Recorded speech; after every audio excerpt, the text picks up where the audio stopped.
Good morning, everybody. It is 9:12 here in Florida, and blessings to everyone. Okay, you guys, I want to share something big, y'all. There's a couple things here that has come about in the last few days that I'm like, what? And the first thing I want to share with you is about Morgan Freeman. Now, there was one, two, three sisters that I know of that had Morgan Freeman in their dreams, and two had Morgan Freeman and Carol Burnett, okay, in their dreams. And that those two were Amanda and a person that was in her comment section. And this was years ago, y'all. Maybe 2 or 3 years ago. And it's just so amazing. I found out the other day, I did not know it, that Russia banned Morgan Freeman from Russia. And this happened on May 22nd, okay? Coincidence? I don't think so. And then also today, well, late last night, again, I've been up all night, y'all, I'm tired. I came across this. Now, I really don't watch Israeli news live much here and there, and it's been a while. But I decided to click on this, and when I did and the things I heard on it, I was like, what? All right, let's listen, y'all. Good evening, friends. Stephen Benoon here with Israeli News Live. Got a lot of things going on today. Before we get started here with the California power officials and what they're pleading there for the people about protecting their grid, I want to share with you some other things that are happening, specifically the situation over in Europe. Just a little quick update there that's going on before I actually get into that Twitter one there. Russia has cut off the Nord Stream pipeline there that feeds into Germany. And of course, as a result, the tensions are building over there.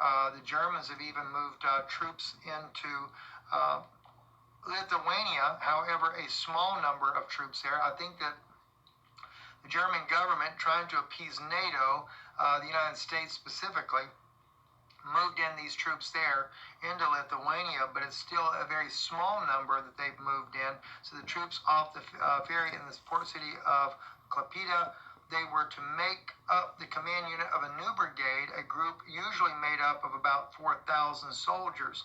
Our message to our allies here on the eastern flank is that we are committed to ensuring security, and the brigade's commander, Christian Nowarat, the command unit would remain permanently in the Baltic nation, while the combat units would join them for exercises, he added.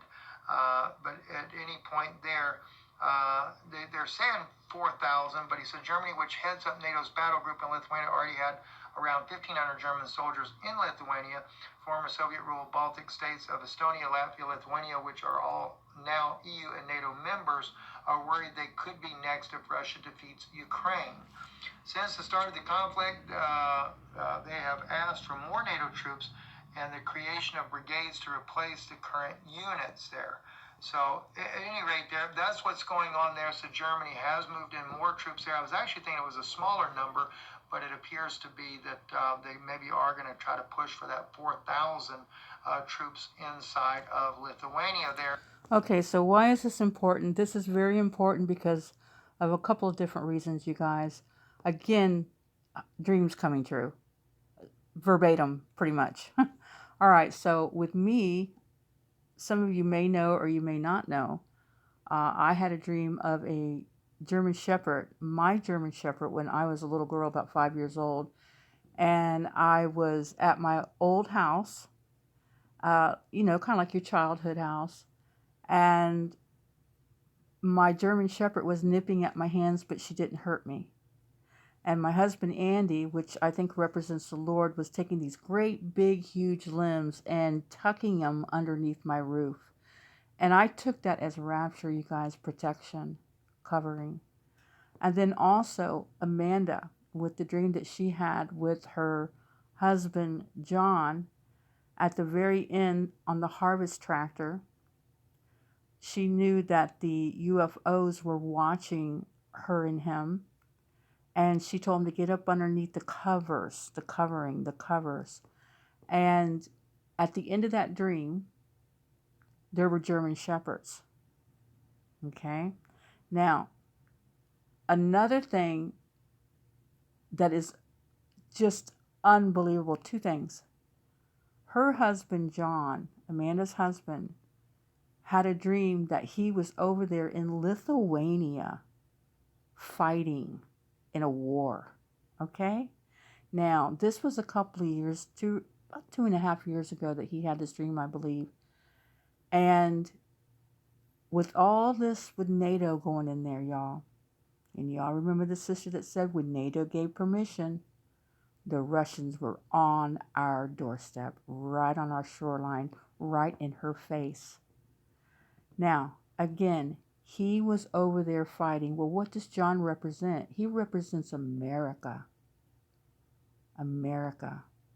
He was in a war over there. I think that's getting ready to happen, y'all.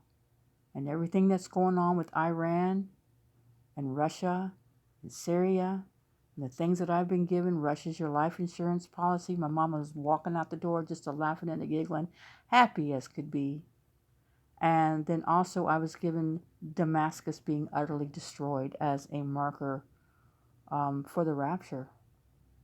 And it's pretty much getting there over there with Damascus. They are destroying it little by little, bit by bit.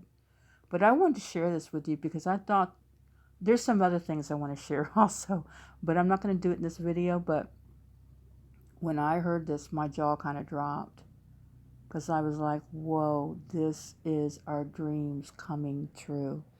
Anyways, God bless you. Keep looking up.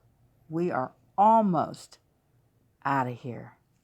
Amen and amen.